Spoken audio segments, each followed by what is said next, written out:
بسم اللہ الرحمن الرحیم۔ السلام علیکم ورحمۃ اللہ وبرکاتہ۔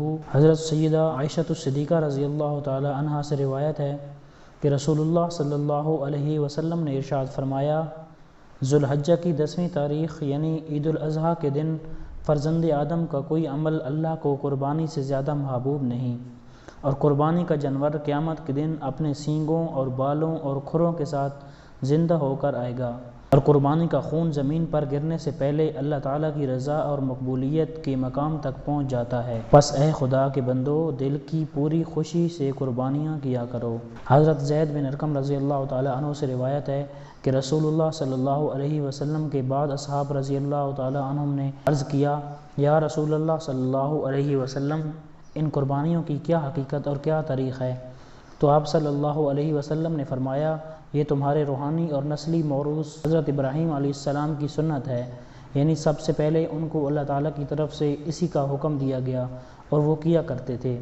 ان کی اس سنت اور قربانی کے اس عمل کی پیروی کا حکم مجھے اور میری امت کو بھی دیا گیا ہے۔ صحابہ کرام نے عرض کیا، پھر ہمارے لیے یا رسول اللہ صلی اللہ علیہ وسلم ان قربانیوں میں کیا اجر ہے؟ تو آپ صلی اللہ علیہ وسلم نے فرمایا، قربانی کے جانور کے ہر بال کے عوض ایک نیکی۔ انہوں نے عرض کیا، کیا اون جانوروں کا بھی یہی حکم ہے؟